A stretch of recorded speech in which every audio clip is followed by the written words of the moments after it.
السلام علیکم ورحمۃ اللہ وبرکاتہ۔ بسم اللہ الرحمن الرحیم۔ ظفر اور اس کی بیوی آج ہاسٹل گئے ہوئے تھے، جہاں ان کی اکلوتی بیٹی تعلیم حاصل کرنے کے لیے رہائش پذیر تھی۔ شام تک وہ اپنی اکلوتی بیٹی کی لاش کو لیے گھر پہنچ چکے تھے۔ تھوڑی ہی دیر میں پورا محلہ اکٹھا ہو گیا، مگر لوگوں کی نظریں لاش کے چہرے سے زیادہ اس کے پیٹ پر تھیں۔ لوگ کانوں میں سرگوشیاں کر رہے تھے، کیونکہ دنیا کی تلخ حقیقتیں اور غربت انسان کو کس حد تک مجبور کر دیتی ہے، اس کا اندازہ صرف وہی لگا سکتا ہے جس نے اپنی زندگی میں بھوک، بیماری اور بے بسی کے دکھ سہے ہوں۔ ظفر کی زندگی بھی ایک ایسی ہی دردناک اور طویل جد و جہد کا نام تھی، جس میں خوشیوں کے پل بہت کم اور مصیبتوں کے پہاڑ بہت زیادہ تھے۔ ظفر ایک انتہائی غریب اور محنتی انسان تھا، جو ایک چھوٹے سے قصبے کے انتہائی پسماندہ محلے میں اپنی بیوی سلمیٰ اور اپنی اکلوتی بیٹی زینت کے ساتھ رہتا تھا۔ ظفر کا پیشہ مزدوری تھا۔ وہ سارا دن مٹی اور گارے کے ساتھ کھیلتا، بھاری وزن اٹھاتا اور خون پسینہ ایک کر کے چند سکے کماتا تاکہ اپنے گھر کا چولہا جلا سکے۔ اس کا گھر محض 2 کچے کمروں پر مشتمل تھا، جس کی چھت برسات کے دنوں میں ٹپکتی تھی اور سردیوں میں یخ بستہ ہوائیں دیواروں کے شگافوں سے اندر داخل ہو کر ان کی ہڈیوں کو جما دیتی تھیں۔ لیکن ان تمام دنیاوی اور مادی خامیوں کے باوجود ظفر کے گھر میں ایک ایسی روشنی تھی جو کسی بھی محل کو مات دے سکتی تھی، اور وہ روشنی اس کی اکلوتی بیٹی زینت تھی۔ زینت پیدائش کے دن سے ہی اپنے والدین کے آنکھوں کا تارا تھی۔ وہ انتہائی معصوم اور بے پناہ ذہین تھی۔ اس کی آنکھوں میں ہمیشہ کچھ بڑے خواب چمکتے رہتے تھے۔ ظفر جب بھی تھک ہار کر گھر لوٹتا تو زینت دوڑ کر اس سے لپٹ جاتی اور اس کے ماتھے کا پسینہ صاف کرتی۔ اپنے باپ کی تھکاوٹ دیکھ کر اس کے ننھے دل میں ایک عجیب سی تڑپ پیدا ہوتی۔ وہ اپنے باپ سے کہتی کہ بابا، میں بڑی ہو کر بہت بڑی آفیسر بنوں گی اور آپ کو اس مزدوری سے ہمیشہ کے لیے نجات دلاؤں گی۔ ظفر اس کی یہ باتیں سن کر مسکرا دیتا اور اس کے ماتھے کو چوم کر کہتا کہ میری بچی تو میری کائنات ہے، تیری خوشی کے لیے میں اپنی جان بھی دے سکتا ہوں۔ سلمیٰ بھی اپنی بیٹی کی ان باتوں پر فخر کرتی اور راتوں کو جاگ جاگ کر اس کے لیے کپڑے سیتی تاکہ وہ اپنی بیٹی کو اچھے لباس پہنا سکے۔ وقت گزرتا گیا اور زینت بڑی ہونے لگی۔ اس کی ذہانت میں بھی وقت کے ساتھ ساتھ بے پناہ اضافہ ہوتا گیا۔ وہ قصبے کے سرکاری مکتب میں پڑھتی تھی اور ہمیشہ اپنی جماعت میں اول آتی تھی۔ اساتذہ اس کی قابلیت کی قسمیں کھاتے تھے اور ظفر کو مبارکباد دیتے تھے کہ تمہاری بیٹی ایک دن تمہارا نام بہت روشن کرے گی۔ لیکن قسمت کے فیصلے انسان کی سوچ سے بہت مختلف ہوتے ہیں۔ جب زینت نے ثانوی تعلیم مکمل کی تو ظفر پر ایک بہت بڑی مصیبت آ پڑی۔ اسے پچھلے کئی سالوں سے کھانسی اور پیٹ میں درد کی شکایت رہتی تھی، لیکن غربت کی وجہ سے وہ کبھی کسی اچھے معالج کے پاس نہیں گیا تھا۔ وہ معمولی درد کش ادویات کھا کر کام پر چلا جاتا، تاکہ زینت کی تعلیم کا خرچ پورا کر سکے، لیکن ایک دن کام کے دوران ظفر کو خون کی کائی آئی اور وہ وہیں بے ہوش ہو کر گر پڑا۔ محلے والے اسے اٹھا کر قصبے کے چھوٹے سے ہسپتال لے گئے، جہاں ڈاکٹروں نے کچھ ابتدائی معائنے کے بعد بتایا کہ ظفر کی حالت بہت خراب ہے اور اس کے گردے تقریباً ناکارہ اور فیل ہو چکے ہیں۔ یہ خبر سلمیٰ اور زینت پر بجلی بن کر گری۔ سلمیٰ نے اپنے زیورات بیچے، گھر کا کچھ سامان فروخت کیا اور ظفر کو شہر کے ایک بڑے ہسپتال لے گئی، جہاں کے بڑے ڈاکٹروں نے ظفر کا تفصیلی معائنہ کیا اور بتایا کہ اس کا ایک گردہ مکمل طور پر ختم ہو چکا ہے اور دوسرا گردہ بھی انتہائی خطرناک حد تک خراب ہے۔ ظفر کو زندہ رکھنے کے لیے مہنگے علاج اور بعد ازاں گردے کی پیوند کاری کی ضرورت تھی، جس پر لاکھوں روپے کا خرچ آنا تھا۔ ظفر جیسے غریب مزدور کے لیے لاکھوں روپے کا انتظام کرنا ناممکن تھا۔ اس نے سلمیٰ سے کہا کہ وہ اسے واپس قصبے لے چلے، کیونکہ وہ اپنی بیٹی کی تعلیم کا پیسہ اپنی بیماری پر برباد نہیں کرنا چاہتا۔ لیکن زینت کہاں ماننے والی تھی۔ اس نے رو رو کر اپنے باپ سے کہا کہ اس کی تعلیم اور اس کے خواب ظفر کی زندگی سے بڑھ کر نہیں ہیں۔ اس نے عزم کر لیا کہ وہ اعلیٰ تعلیم حاصل کرنے کے ساتھ ساتھ کوئی ایسا کام کرے گی جس سے اپنے باپ کی جان بچا سکے۔ زینت کے شاندار امتحانی نتائج کی بدولت اسے شہر کی ایک بہت بڑی اور نامور یونیورسٹی میں داخلہ مل گیا اور اسے رہنے کے لیے یونیورسٹی کے ہاسٹل میں جگہ بھی مل گئی۔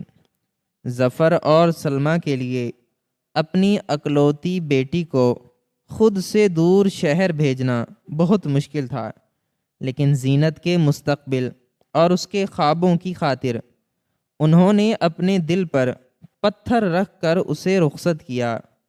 جب زینت ہاسٹل جا رہی تھی تو اس نے اپنے باپ کے ہاتھ چوم کر وعدہ کیا تھا کہ وہ بہت جلد ان کے دکھ دور کر دے گی اور ظفر کے علاج کے لیے پیسوں کا انتظام بھی کر لے گی۔ شہر کی زندگی زینت کے لیے بالکل نئی اور انتہائی مشکل تھی۔ وہ ہاسٹل کے ایک چھوٹے سے کمرے میں رہتی تھی، جہاں اس کے ساتھ کچھ اور لڑکیاں بھی مقیم تھیں۔ زینت کا سارا دن یونیورسٹی میں گزرتا اور شام کو وہ شہر کے ایک بڑے کپڑے کے مرکز میں حساب کتاب کا کام کرنے لگی۔ اس نے اپنی نیند اور اپنا آرام اپنے باپ کی خاطر قربان کر دیا تھا۔ وہ رات گئے تک کام کرتی اور پھر ہاسٹل آ کر اپنی پڑھائی مکمل کرتی۔ اسے جب بھی تنخواہ ملتی وہ اپنا پیٹ کاٹ کر ساری رقم اپنی ماں سلمیٰ کو بھیج دیتی تاکہ ظفر کی دوائیاں خریدی جا سکیں۔ سلمیٰ فون پر روتی رہتی کہ بیٹی تو نے اپنے اوپر کتنا ظلم کر لیا ہے، تیری آواز روز بہ روز کمزور ہوتی جا رہی ہے، تو اپنا خیال رکھا کر۔ لیکن زینت ہمیشہ ہنس کر ٹال دیتی اور کہتی کہ ماں میں بالکل ٹھیک ہوں اور یہاں بہت اچھا کھاتی پیتی ہوں۔ ظفر کی حالت دن بدن بگڑتی جا رہی تھی۔ اس کا جسم سوکھ کر کانٹا ہو گیا تھا اور اس کا چہرہ زرد پڑ چکا تھا۔ ڈاکٹروں نے واضح کر دیا تھا کہ اگر جلد از جلد ظفر کا آپریٹ نہ کیا گیا تو اس کی جان بچانا ناممکن ہو جائے گا۔ سلمیٰ راتوں کو مصلے پر بیٹھ کر روتی اور اپنے رب سے اپنے شوہر کی زندگی کی بھیک مانگتی۔ زینت کو جب اپنے باپ کی اس بگڑتی ہوئی حالت کا علم ہوا تو اس کی راتوں کی نیند اڑ گئی۔ وہ جانتی تھی کہ اس کی چھوٹی سی نوکری سے کبھی اتنی بڑی رقم جمع نہیں ہو سکتی کہ وہ اپنے باپ کا گردہ تبدیل کروا سکے۔ اس نے ہاسٹل کے کمرے میں اکیلے بیٹھ کر کئی راتیں روتے ہوئے گزاری تھیں۔ وہ اپنے باپ کو مرتے ہوئے نہیں دیکھ سکتی تھی۔ پچھلے کچھ ہفتوں سے زینت کا رویہ بالکل بدل گیا تھا۔ اس نے اپنی ماں کو فون کرنا کم کر دیا تھا، اور جب بھی بات ہوتی تو اس کی آواز میں ایک عجیب سی تھکاوٹ اور درد محسوس ہوتا۔ سلمیٰ پوچھتی کہ بیٹی تجھے کیا ہوا ہے؟ تو اتنی بیمار کیوں لگ رہی ہے؟ تو زینت کہتی کہ ماں بس امتحانات کی تیاری کی وجہ سے تھک گئی ہوں، مجھے کچھ نہیں ہوا، تم بس بابا کا خیال رکھنا، میں بہت جلد بابا کے علاج کے لیے ایک بہت بڑی رقم لے کر آؤں گی۔ سلمیٰ اور ظفر کو سمجھ نہیں آ رہا تھا کہ زینت کے پاس اتنی بڑی رقم کہاں سے آئے گی، لیکن وہ اپنی بیٹی پر اندھا اعتبار کرتے تھے۔ انہیں لگتا تھا کہ شاید زینت کو یونیورسٹی کی طرف سے کوئی بڑا وظیفہ ملنے والا ہے، یا اس نے کسی سے قرض لیا ہے۔ دن گزرتے گئے اور ظفر کی طبیعت مزید خراب ہو گئی۔ ایک رات قصبے کے اس پوسیدہ محلے میں گہری خاموشی چھائی ہوئی تھی۔ ظفر کھانستے کھانستے نڈھال ہو چکا تھا، اور سلمیٰ اس کے پاس بیٹھی اسے پانی پلا رہی تھی کہ اچانک ان کے پڑوسی کے دروازے پر کسی نے زور زور سے دستک دی۔ پڑوسی کے پاس فون کی سہولت موجود تھی، اور اکثر زینت اسی فون پر اپنے والدین سے بات کرتی تھی۔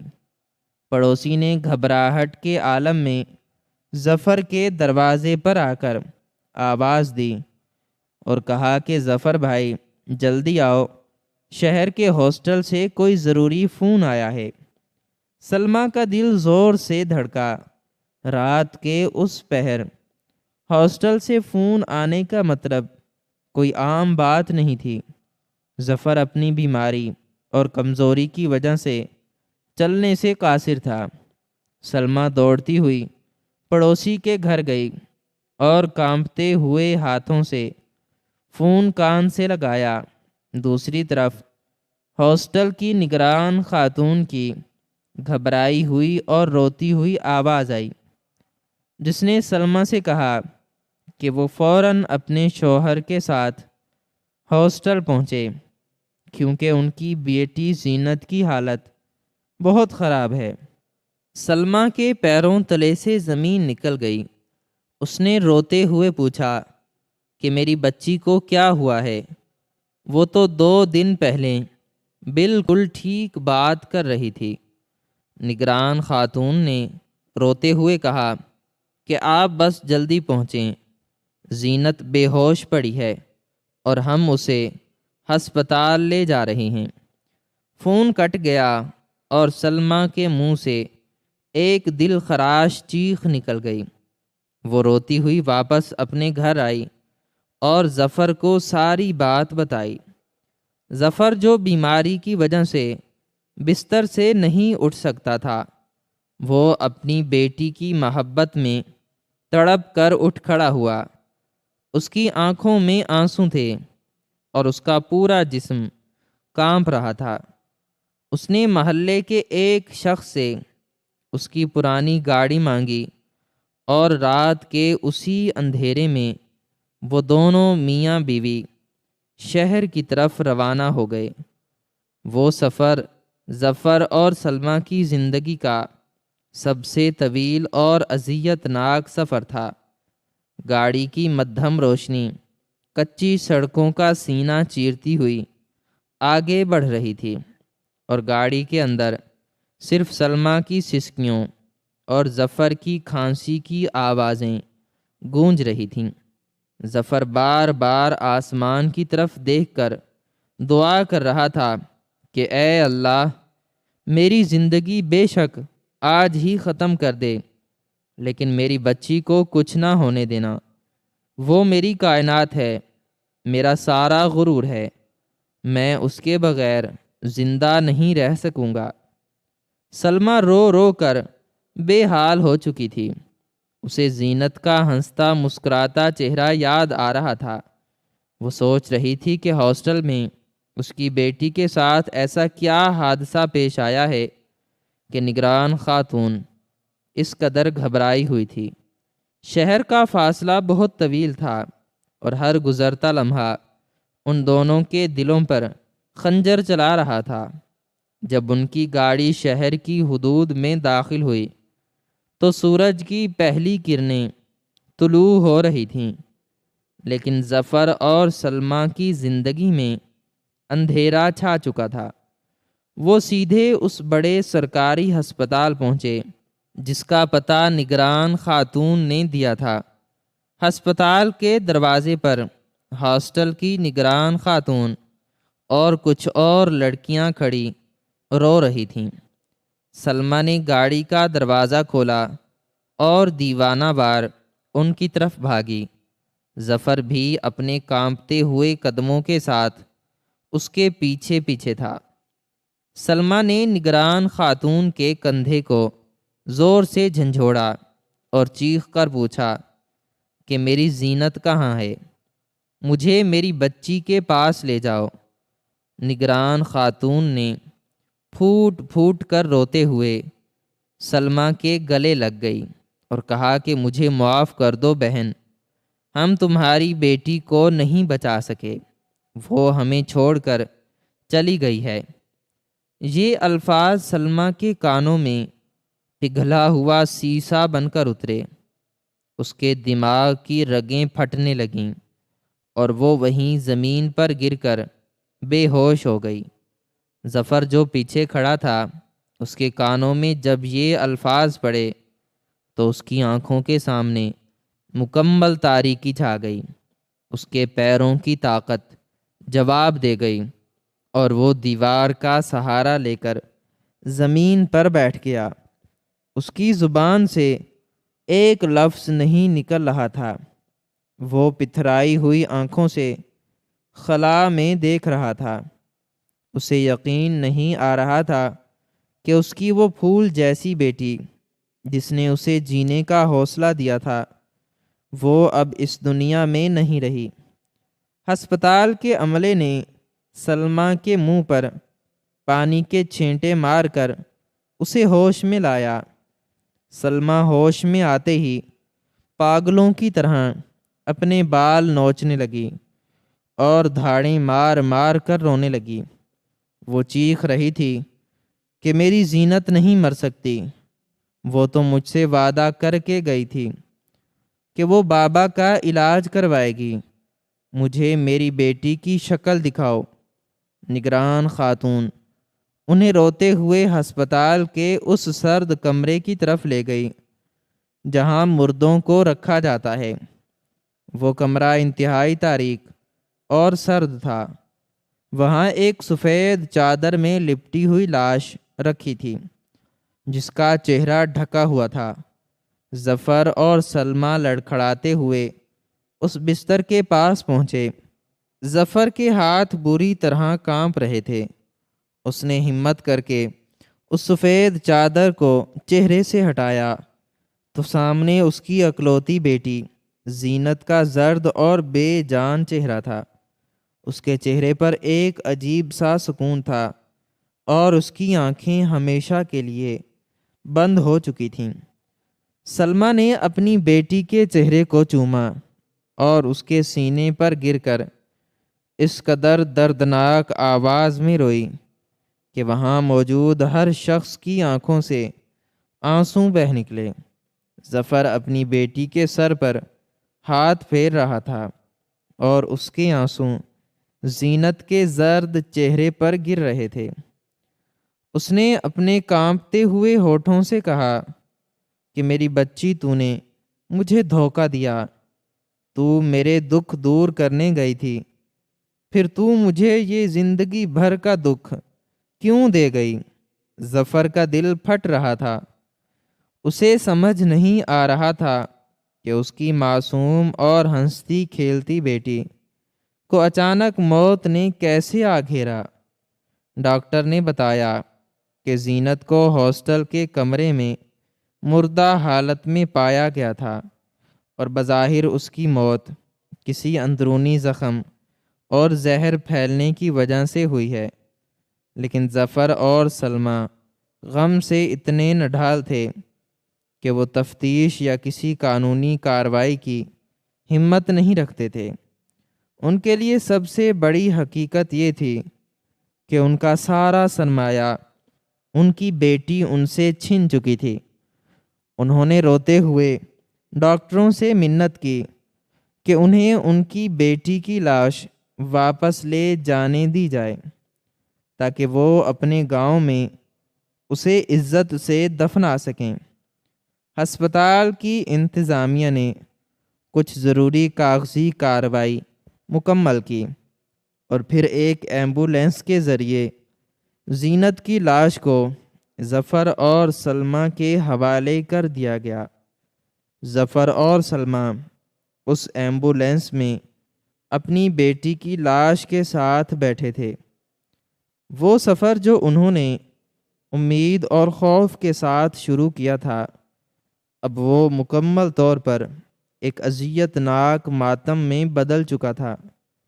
سلمیٰ اپنی بیٹی کے قدموں میں سر رکھ کر مسلسل رو رہی تھی اور ظفر کھڑکی سے باہر دیکھتے ہوئے اپنے ماضی کی ان خوبصورت یادوں میں کھویا ہوا تھا جب زینت چھوٹی تھی اور اس کی انگلی پکڑ کر چلنا سیکھ رہی تھی۔ اسے یاد آ رہا تھا کہ کیسے زینت نے اسے کہا تھا کہ بابا میں آپ کو کبھی کچھ نہیں ہونے دوں گی۔ ایمبولینس کا سائرن راستے کی خاموشی کو چیرتا ہوا آگے بڑھ رہا تھا اور ہر آواز ظفر کے دل پر نشتر کی طرح لگ رہی تھی۔ جب ایمبولینس قصبے کی حدود میں داخل ہوئی تو دوپہر ہو چکی تھی۔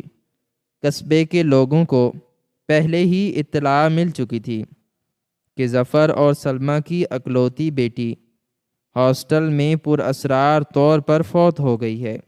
گاؤں کے لوگ پہلے ہی طرح طرح کی باتیں بنا رہے تھے، کیونکہ ان کے معاشرے میں کسی جوان لڑکی کا یوں شہر جا کر اکیلے رہنا اور پھر اچانک اس کی موت کی خبر آنا ایک بہت بڑا سوالیہ نشان تھا۔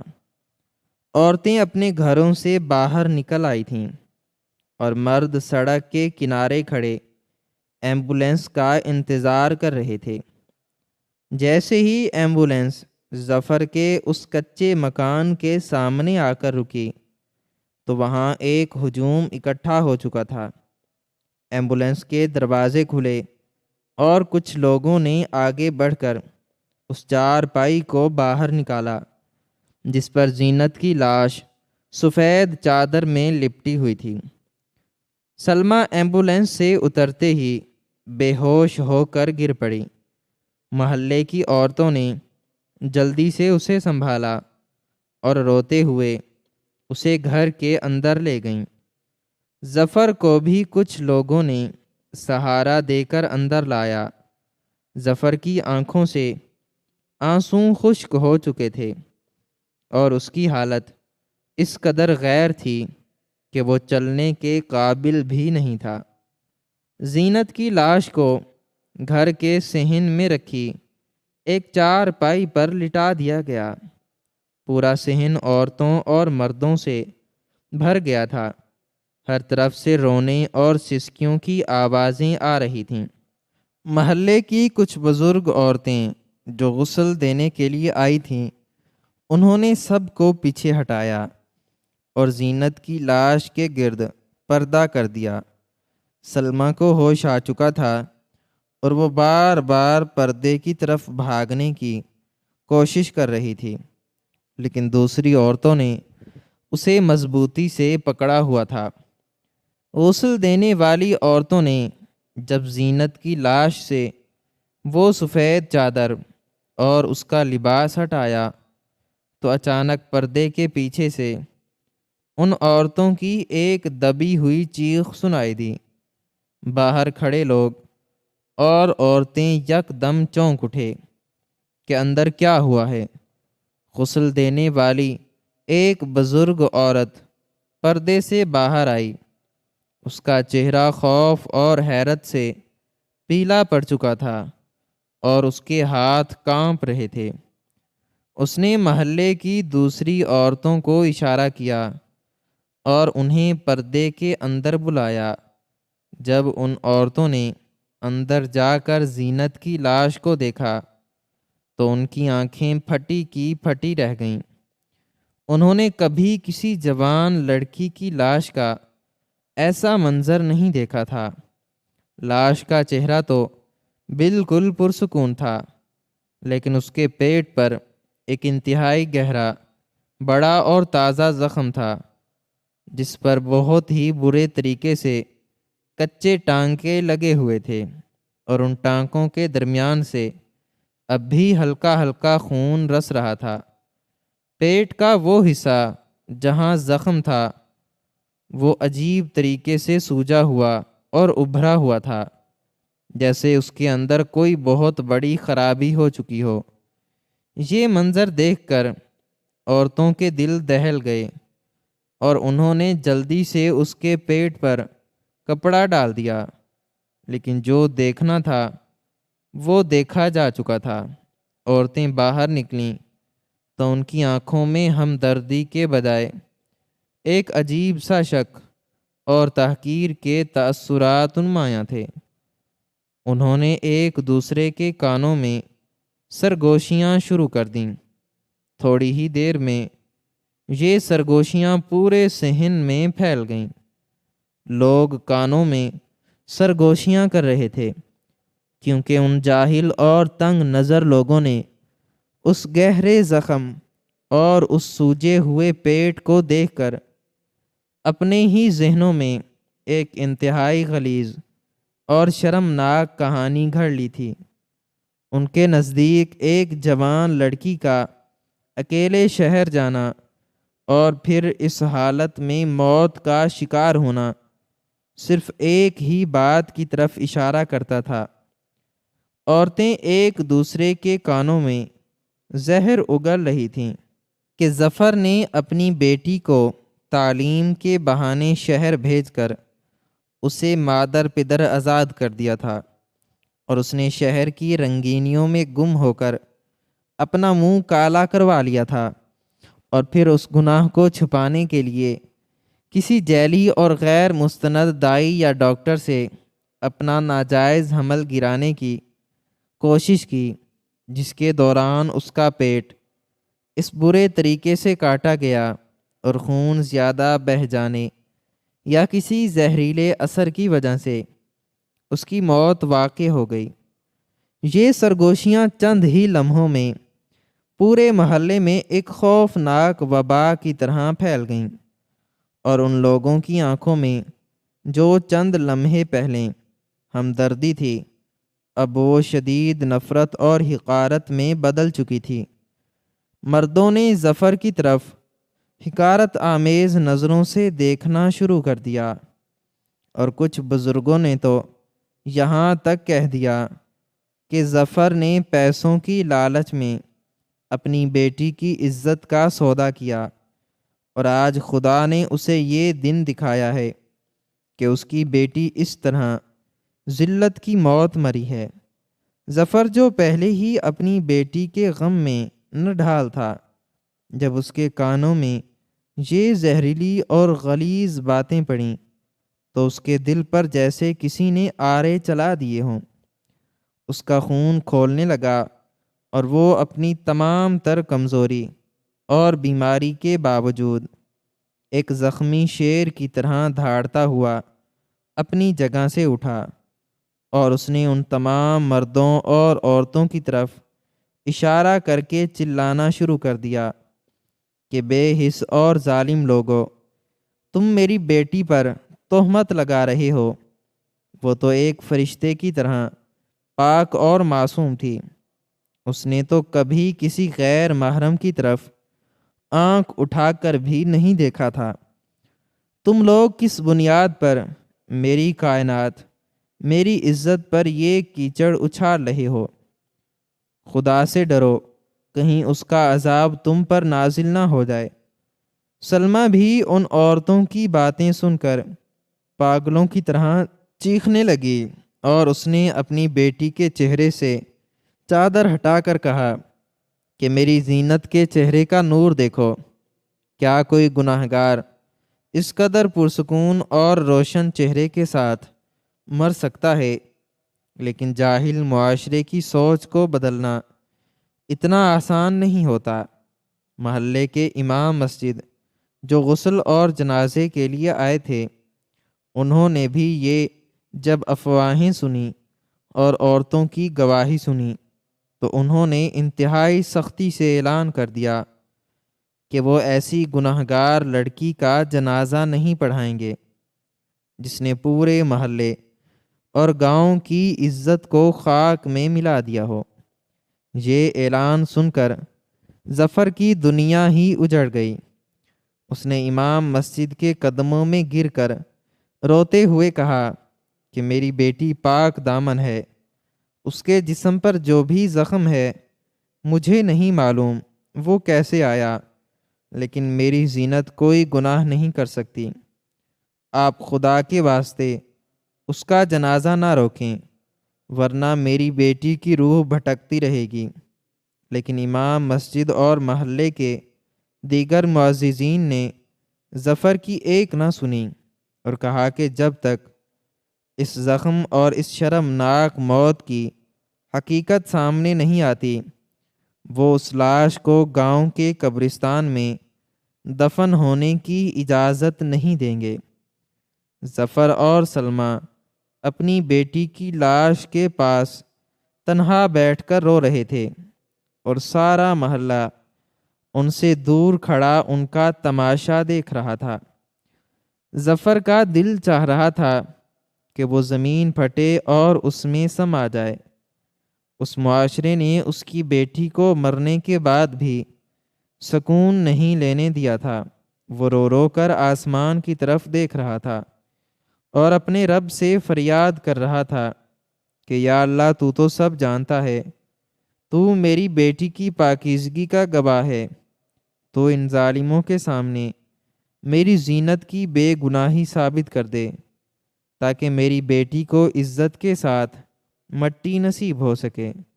ظفر کی یہ آہیں اور سسکیاں ابھی آسمان تک پہنچی ہی تھیں کہ اچانک محلے کی کچی سڑک پر ایک تیز رفتار گاڑی کے رکنے کی آواز آئی۔ یہ کوئی عام گاڑی نہیں تھی، بلکہ شہر کے اسی بڑے سرکاری ہسپتال کی گاڑی تھی جہاں سے ظفر اپنی بیٹی کی لاش لے کر آیا تھا۔ اس گاڑی میں سے 2 پولیس والے اور ایک درمیانی عمر کا شخص باہر نکلا جس نے سفید لباس پہنا ہوا تھا، اور وہ کوئی بہت بڑا ڈاکٹر لگ رہا تھا۔ ان لوگوں کو دیکھ کر محلے والوں میں ایک کھلبلی سی مچ گئی۔ سب نے سوچا کہ شاید پولیس اس لڑکی کے گناہوں کی تفتیش کرنے اور اس کے والدین کو گرفتار کرنے کے لیے آئی ہے۔ امام مسجد اور محلے کے بزرگ آگے بڑھے اور پولیس والوں سے مخاطب ہو کر کہنے لگے، ہم نے تو پہلے ہی اس گناہ گار لڑکی کا جنازہ روک دیا ہے، آپ لوگ ظفر کو گرفتار کر کے لے جائیں۔ اس نے ہماری ناک کٹوا دی ہے۔ لیکن اس درمیانی عمر کے ڈاکٹر نے جب ان لوگوں کی یہ باتیں سنیں تو اس کے چہرے پر ایک شدید غصہ اور دکھ کا ملا جلا تأثر ابھرا۔ اس نے آگے بڑھ کر اس بزرگ کو ایک زوردار دھکا دیا اور گرجدار آواز میں چلایا کہ خاموش ہو جاؤ تم سب، جاہل اور اندھے لوگو، تم اس لڑکی کو گناہگار کہہ رہے ہو، جو اس دور کی سب سے بڑی شہید ہے۔ تم لوگ اس کے پیروں کی خاک کے برابر بھی نہیں ہو۔ ڈاکٹر کی یہ بات سن کر پورے ہجوم میں ایک سناٹا چھا گیا۔ ظفر اور سلمہ بھی حیرت اور امید سے اس ڈاکٹر کی طرف دیکھنے لگے۔ ڈاکٹر کی آنکھوں میں آنسو تھے اور اس کا جسم کانپ رہا تھا۔ اس نے ظفر کے پاس جا کر اسے گلے سے لگا لیا اور پھوٹ پھوٹ کر رونے لگا۔ ڈاکٹر نے ظفر سے معافی مانگتے ہوئے کہا کہ مجھے معاف کر دو ظفر بھائی، میں تمہاری اس عظیم بیٹی کو بچا نہیں سکا، لیکن میں اس کی قربانی کو اس طرح ان جاہلوں کے قدموں میں رلنے نہیں دوں گا۔ ڈاکٹر نے اپنے ہاتھ میں پکڑا ہوا ایک خاکی رنگ کا لفافہ اور ایک ہسپتال کی تفصیلی دستاویز ہوا میں لہراتے ہوئے پورے مجمع سے مخاطب ہو کر وہ راز کھولا جس نے وہاں موجود ہر شخص کی روح کو جھنجھوڑ کر رکھ دیا۔ ڈاکٹر نے انتہائی دردناک آواز میں کہا کہ تم لوگ اس کے پیٹ کے کچے ٹانکوں اور اس کے زخم کو اس کا گناہ سمجھ رہے ہو تو کان کھول کر سن لو۔ وہ زخم کسی گناہ کا نہیں بلکہ اس کائنات کی سب سے بڑی محبت اور سب سے بڑی قربانی کا نشان ہے۔ آج سے چند روز قبل یہ لڑکی جس کا نام زینت ہے ہمارے ہسپتال میں آئی تھی۔ اس کے ہاتھوں میں اس کے بیمار باپ کی تمام دستاویزات اور اس کے گردے خراب ہونے کی تفصیلی رپورٹ موجود تھی۔ وہ ہمارے سامنے رو رو کر منتیں کر رہی تھی کہ اس کے باپ کی حالت بہت خراب ہے اور اس کے پاس علاج اور گردے کی آپریشن کے لیے لاکھوں روپے نہیں ہیں۔ اس نے ہم سے گزارش کی کہ وہ اپنا ایک گردہ فروخت کرنا چاہتی ہے تاکہ اس رقم سے وہ اپنے باپ کی جان بچا سکے۔ ہم نے اسے بہت سمجھایا کہ وہ ابھی بہت چھوٹی ہے اور قانونی طور پر اس طرح گردہ بیچنا بہت مشکل اور خطرناک عمل ہے، لیکن وہ لڑکی کسی کی نہیں سن رہی تھی۔ اس کے سر پر صرف اور صرف اپنے باپ کی جان بچانے کا جنون سوار تھا۔ جب ہم نے اسے ہسپتال کے اصولوں کی وجہ سے منع کر دیا تو وہ مایوس ہو کر چلی گئی، لیکن اس نے ہار نہیں مانی۔ وہ شہر کے ایک انتہائی خطرناک اور غیر قانونی اعضاء نکالنے والے گروہ کے ہتھے چڑھ گئی، جو غریب اور مجبور لوگوں کے اعضاء انتہائی سستے داموں خرید کر غیر ملکیوں کو بیچتے تھے۔ اس گروہ کے درندوں نے زینت کو ایک معمولی سی رقم کا لالچ دے کر ایک گندے اور غیر محفوظ تہہ خانے میں لے جا کر اس کا پیٹ کاٹا اور اس کا ایک گردہ نکال لیا۔ انہوں نے جلدی جلدی اس کے پیٹ پر انتہائی برے اور کچے ٹانکے لگائے اور اسے وہیں بے ہوش حالت میں چھوڑ کر فرار ہو گئے۔ زینت جب ہوش میں آئی تو وہ درد سے تڑپ رہی تھی۔ اس کے زخم سے خون رس رہا تھا، لیکن اس نے کسی کو کچھ نہیں بتایا۔ اس نے وہ رقم جو اسے ملی تھی اسے اپنے دوپٹے کے پلو سے باندھا اور اپنی جان کی پرواہ کیے بغیر ہاسٹل کے اپنے کمرے میں واپس آ گئی۔ وہ اکیلی اس تاریک کمرے میں درد سے کراہتی رہی، لیکن اس نے اپنی ماں یا اپنے باپ کو فون نہیں کیا، کیونکہ وہ نہیں چاہتی تھی کہ اس کے بیمار باپ کو اس کی اس حالت کا پتہ چلے اور وہ پریشان ہو۔ وہ زخم انتہائی خطرناک تھا اور غیر معیاری آلات کے استعمال کی وجہ سے اس میں زہر اور شدید خرابی پیدا ہو چکی تھی، جس کی وجہ سے اس کا پیٹ غبارے کی طرح پھول گیا تھا اور وہ اندر ہی اندر سڑنے لگا تھا۔ زینت کئی دن تک اس شدید بخار اور اذیت میں مبتلا رہی، لیکن اس کے ہونٹوں پر صرف اپنے باپ کی سلامتی کی دعائیں تھیں۔ گزشتہ شام جب درد اس کی برداشت سے باہر ہو گیا اور زہر اس کے پورے جسم میں پھیل گیا تو اس کے دل نے کام کرنا چھوڑ دیا اور وہ اپنے کمرے میں خاموشی سے اپنے رب کے حضور پیش ہو گئی۔ ڈاکٹر نے وہ خاکی لفافہ کھولا اور اس میں سے خون میں لت پت رقم نکال کر ظفر کے سامنے رکھ دی اور روتے ہوئے کہا کہ ظفر بھائی، جب پولیس نے اس کے کمرے کی تلاشی لی تو اس کے بستر کے نیچے سے یہ رقم اور تمہارے علاج کی تمام دستاویزات ملیں۔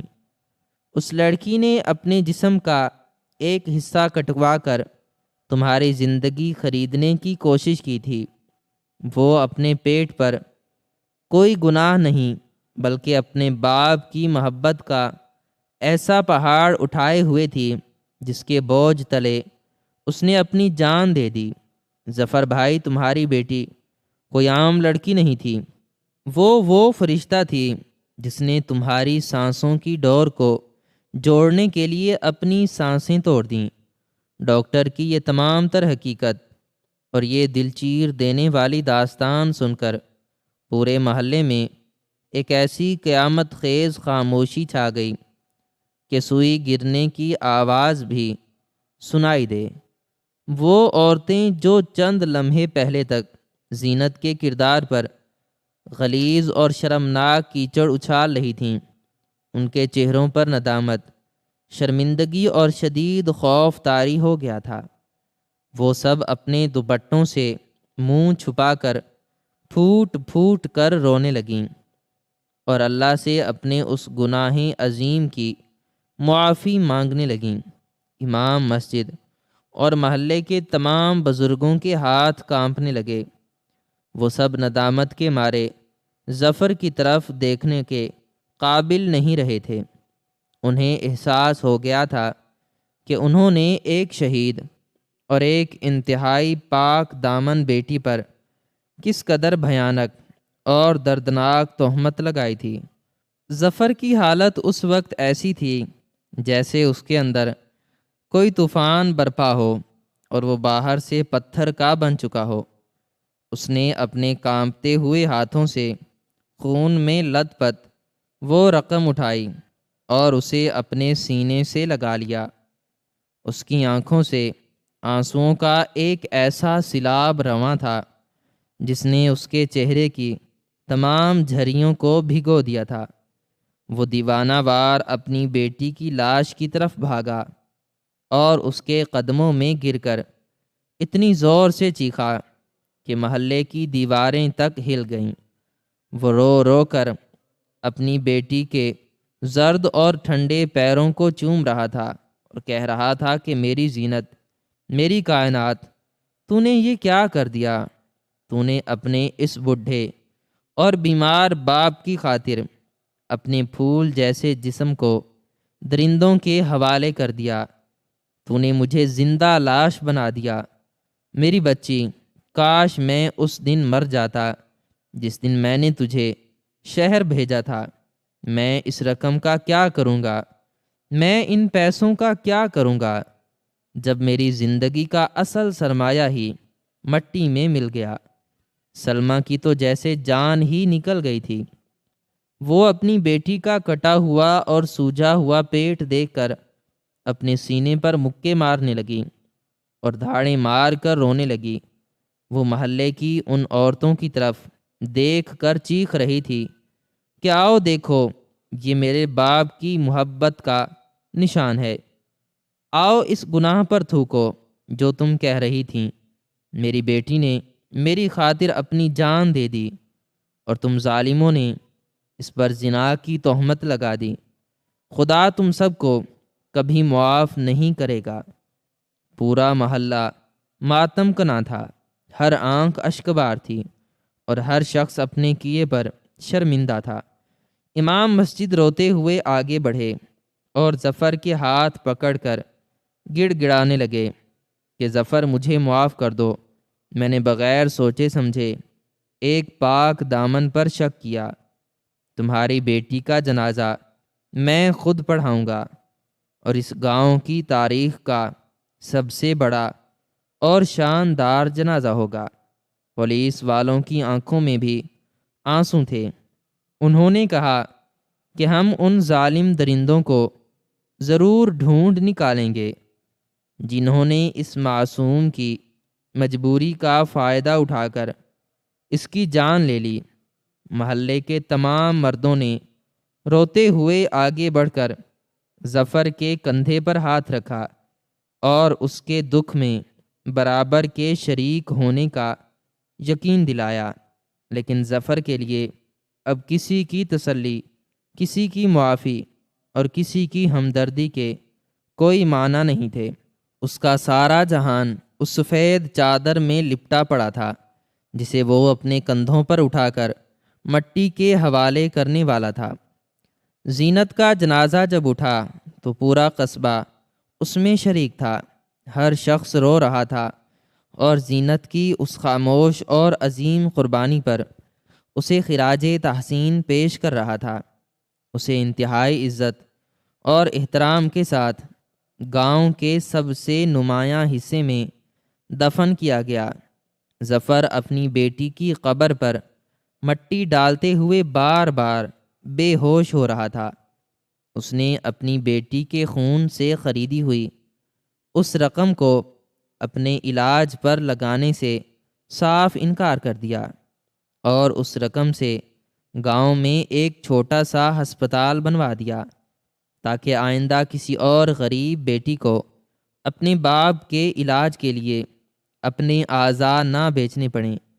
ظفر کی بیماری مزید بڑھ گئی کیونکہ اس نے جینے کی تمام تر خواہشات ترک کر دی تھیں اور آخر کار چند مہینوں بعد وہ بھی اسی مٹی میں اپنی بیٹی کے پہلو میں جا سویا۔